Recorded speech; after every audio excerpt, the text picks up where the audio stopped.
Ever justify buying that shiny new excavator when your old one still runs fine? Like a toolbox that's overflowing, but missing what you actually need. Equipment addiction leaves contractors with plenty of assets, but no cash. Today, we're staging an intervention about your equipment addiction. We'll share how one contractor filled his yard with impressive machinery only to lose everything in bankruptcy. You'll learn how to break the equipment buying cycle and build a strategic approach that keeps money in your pocket instead of tied up in depreciating assets. This is the Contractor Success Forum.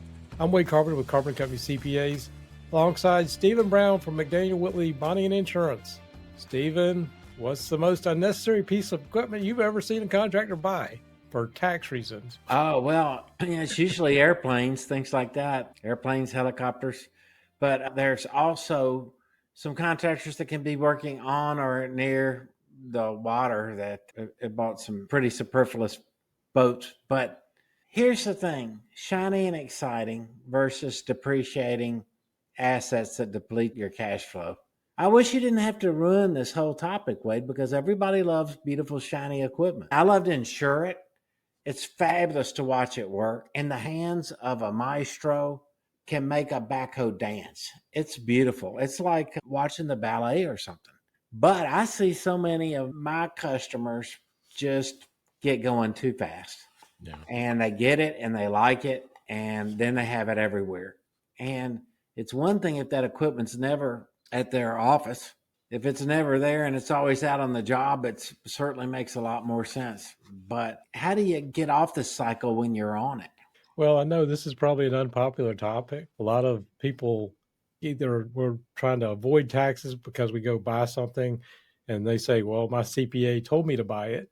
But, a lot of contractors really have this psychological rush of buying new equipment and they justify it in their brain. The story in the original Profit First, Mike McCowitz talks about the story of Ernie, his yard guy that was going to fix his chimney. And then he starts doing his gutters and those kind of things. And he starts buying more equipment just to be able to do this, saying, hey, someday I'm going to need this, or I can use it on another job. Well, I've seen too many contractors become asset rich, but cash poor.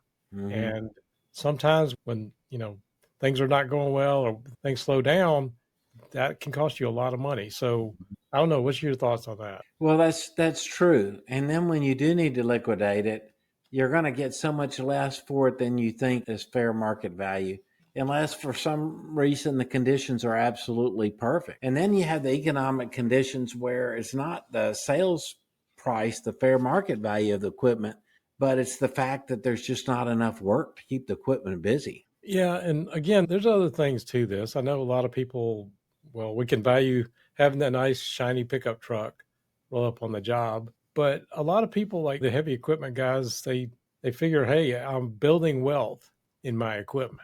But after the Great Recession, 2008, I think a lot of that stuff's fading from people's brains. But we saw people where, they were dumped all this equipment on the market and they couldn't sell it, or they'd have to actually bring money to the table.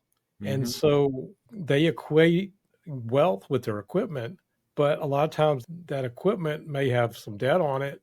And you can always justify, hey, the payment's going to be cheaper. The interest rate is nothing. But something that we see all the time, they forget about what it costs to insure it, what they forget about what it costs to maintain it and the fuel and everything that goes into it. Sure. It's so many variables. I mean, as an accountant, you could give a simple spreadsheet analysis to the effects of purchasing versus renting equipment on a project. You can definitely do an analysis of the cash flow, depreciation, the tax complicant. That's what you do day in and day out. But it seems to me like my more successful contractors are renting more. They're telling me that the mechanics are better. When they rent a lot, they're basically VIPs with those rental companies, and they just don't have as much downtime. And they've also built in the exact project cost into the jobs they're bidding, so they're not burdened with an overhead on equipment. I've also seen a lot of contractors, they just don't put the right job expense for their equipment that they already have a note on or that they already own. The whole point of depreciation is just to say when this equipment is depreciated, we're trying to fund the fact that it's being used. A lot of contractors just don't understand that concept. For example, you don't have a car note. Are you putting money aside when that car wears out to buy a new one so you don't have another car note? I see that happening with contractors, Wade. Yeah, and that was one place I was going to go with this, with the upgrade cycle. But I also see it like sort of my wife. Well, she goes and buys something at the store, and it's like, okay, well, why did you buy all this? Well, it was on sale, whether it's groceries or whatever. Well, if we never use it, if it goes bad, then what have you really saved? And the way my wife might justify buying something like that, or clothes or whatever, it was on sale as this nice, really expensive handbag, but it was 50% off. Well, I think contractors sometimes, it may not be the same way, but hey, it was at the auction and I had the cash in my pocket. You are getting an extra incredible deal at the trade show. Trade shows just make you crazy. And a good salesman really knows what buttons to push. They probably know you and they know what you want and what you may need. And they talk about the projects coming up and what your competitors are doing. And you basically can't afford not to buy it. There's several signs that you may have these equipment addictions, and there's time and place for it. You do need some equipment, depending on the type of construction you do. You need something to do the job. But I guess what I'm hoping people take away from today is like, do we really truly need this? What is it truly costing us? And I'm working with a contractor out in the Midwest right now. They have 3 more trucks than they have people. And well, somebody may need to go somewhere or something like that. You don't really need the trucks. So why are you buying it? Well, I needed a deduction.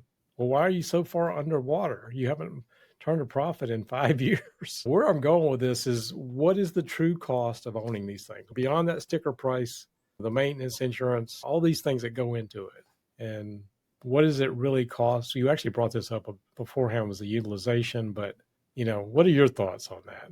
I don't know. You're in debt to buy something, okay?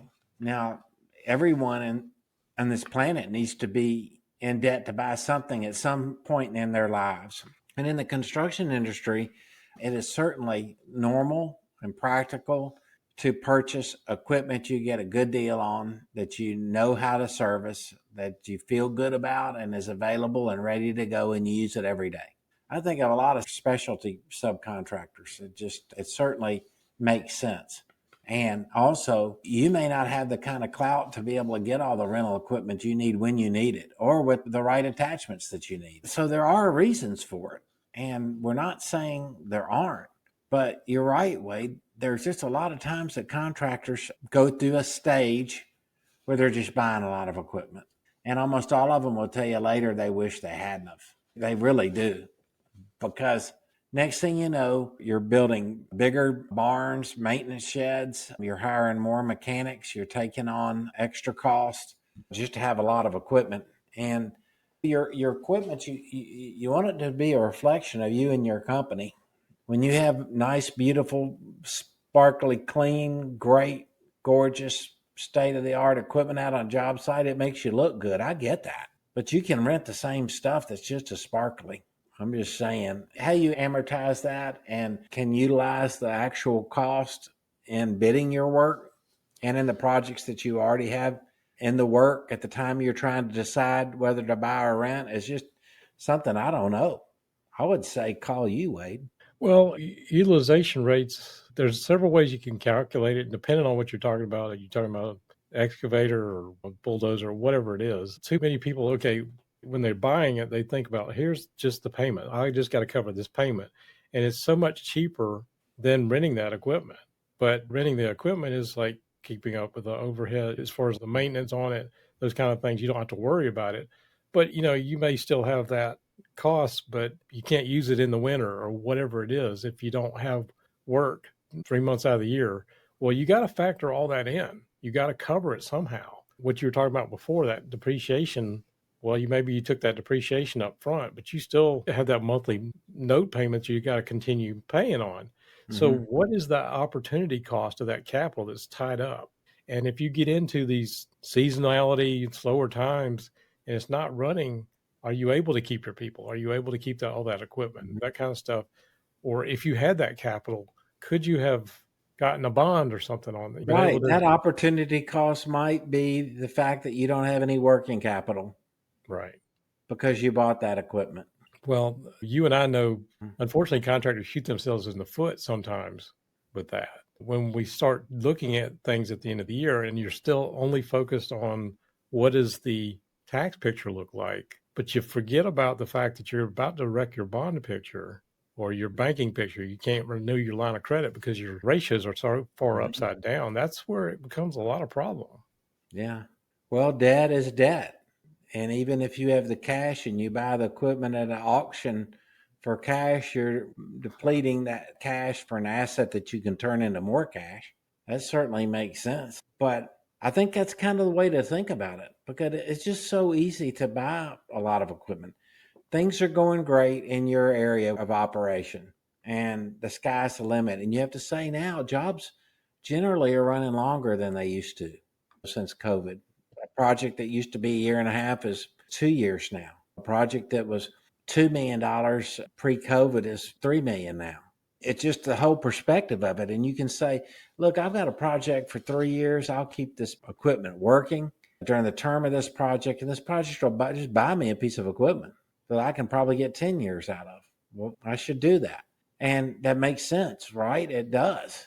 Well, you say that, but then, that also goes back to some of the same things. It's like the owner never takes home what they want to take home. They never got the cash in pocket. And part of this, the whole episode is really one of the chapters in my book. And I've sort of approached it very differently. Actually, this is one thing I really want to talk about today was the way I see it. The original Profit First, they basically took out materials and subs.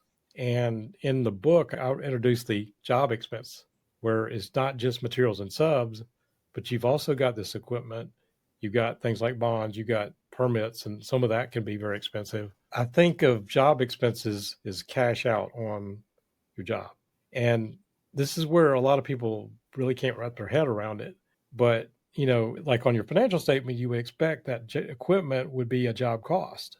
But the way I see it, if you rent that equipment specifically for that job, it is a job cost, a job expense from a cash flow standpoint. If you buy that equipment and you're paying on a note on that, I look at that from the OPEX side or the operating expense, or said differently, as an overhead expense. And I don't know if that makes sense to you the way I said it. I think everybody does.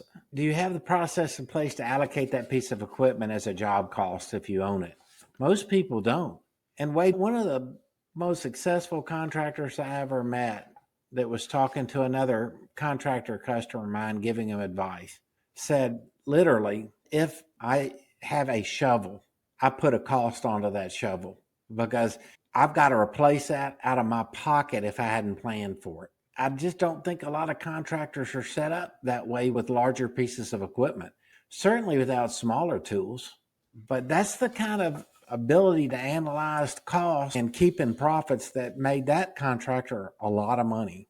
And they sold their company and retired. Well, again, from a book standpoint, cash flow with regard to equipment is very different from what I would say is a accountant, an auditor. If I was doing a formal financial statement, that would definitely be job cost. But if you think of your operating expenses as your overhead, you got to continue paying that note on it. Well, okay, you think about it very differently. Your gross margin on the P&L is going to be very different from your gross margin, the way I'm looking at it with job expenses. So again, the way I approach it in the book, number one is sort of different there. But one of the things I'm trying to advocate is, especially if you're a heavy equipment guy or you got a lot of money tied up in equipment, a lot of people tie up money in pickup trucks, and it's easy to get over $100,000 on a pickup truck now. You got to replace that stuff instead of having just, okay, well, big money comes in and, oh, I got money now. I got $50,000 in my account. I can go spend it at the auction or something. Well, is that the smartest thing to do when, you spend that money and then next week you can't make payroll? Wade, there's a reason why bonding companies don't give you bonding credit for the value of your equipment. There's a reason for it. First of all, they don't know what your equipment's worth from a cash standpoint if you liquidated it immediately. But they can't think of it that way. They have to think of you running your business based on pure job cost and maintaining profit.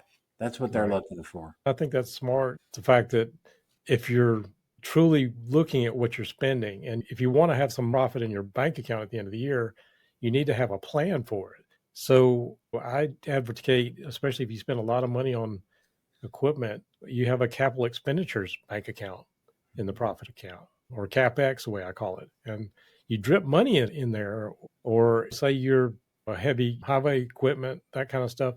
That takes a lot of maintenance.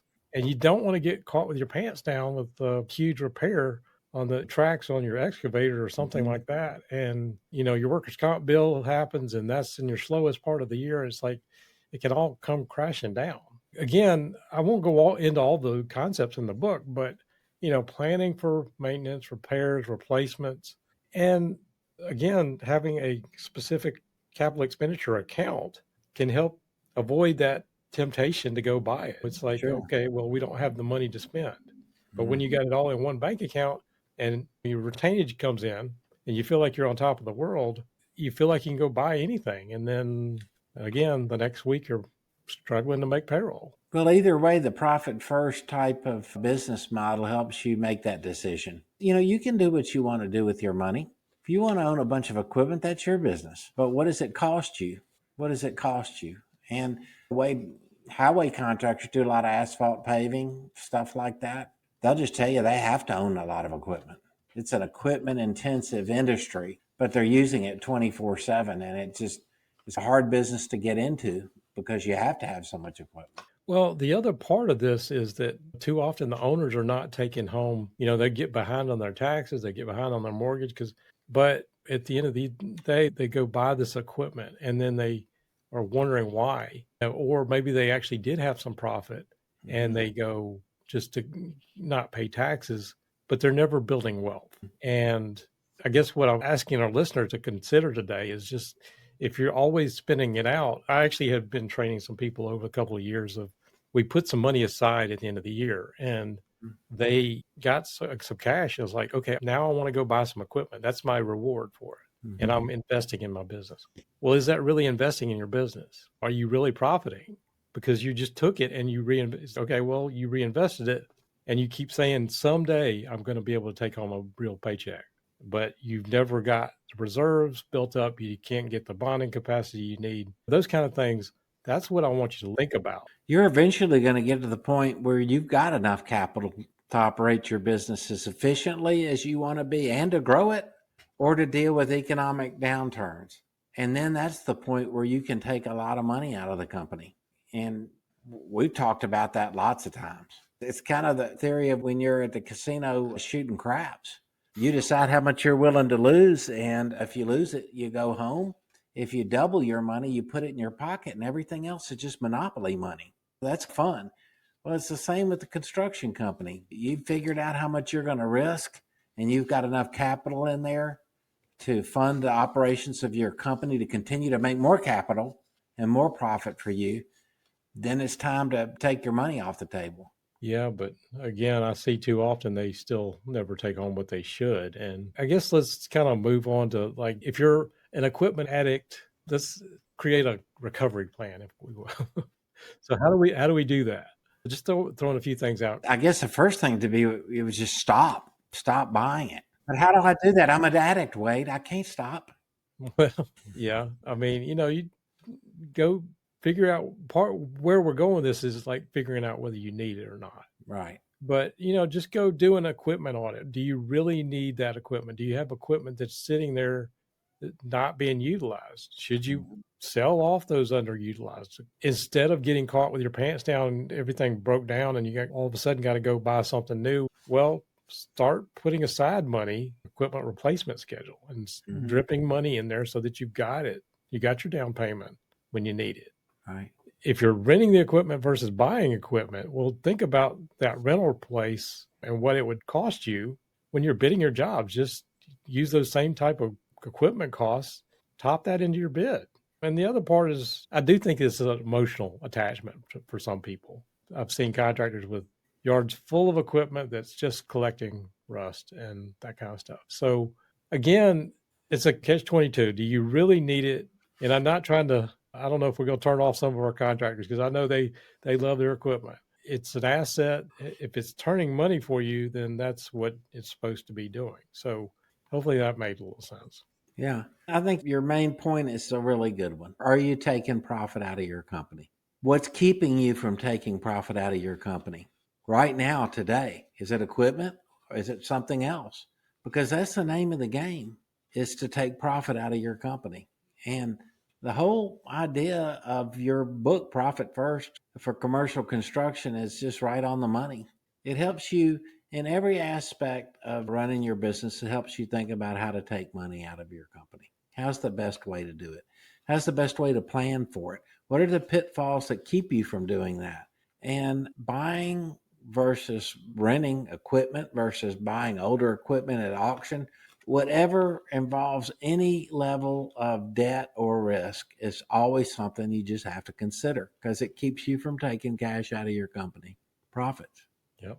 And again, we're not saying that you shouldn't buy it. We're just saying think about why you're doing it and what you're doing. And if you bought that truck on December 27th and write it off on the taxes right then and there, but you got another 7-year note on it, it's just, I guess we're asking the question, is this a strategic asset or a status symbol that you're more worried about the status symbol? Yeah. And think, can I step away from this decision process and think about it logically and then come back to it? Then your decision's probably the right one either way, wouldn't you say? Yeah, just focus on the equipment. Is it really generating you revenue? Is it helping you build your wealth outside of your equipment yards? Yeah. If you had that cash and you just rented it or you spent all your cash up there, what are your alternatives? Like if you invested in something else, what else should you consider? If you actually put some money in your retirement plan, and is your retirement plan sitting on your yard? Well, is that truly your retirement plan that you shouldn't depend on? Oh, boy. Yeah. That's so boring compared to buying new equipment, but it's so true. And a disclaimer for the end of our podcast would be that some of you might legitimately have a problem, and we'd like you to go to Equipment Anonymous and get help you need. I think this is a great topic, Wade, because as always, it's a series of questions you have to ask yourself.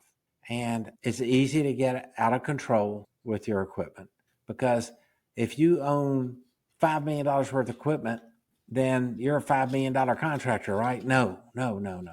If you do $5 million in sales, you're making $5 million in profit. No, no, no, no, no. So we're going to keep coming back with that kind of theme, aren't we? Because it just makes sense. And we just want people to know that. Well, your point's well taken. And again, we're not talking about like you shouldn't go buy something, you shouldn't go into debt. But what I'm hoping you're thinking about is if this is really the strategic move that I should be making. Yeah. Am I really building wealth in my business? And if nothing else, if we made you think about it today, maybe we did our job. Okay. Thanks, Wade. Okay. Well, with that, if you got some thoughts on that, I'm sure we might hear some feedback on that, good or bad. We'd love to hear it down in the comments below. We always appreciate you listening in.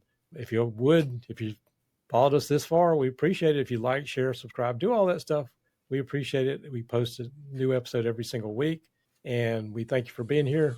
And we will see you on the next show.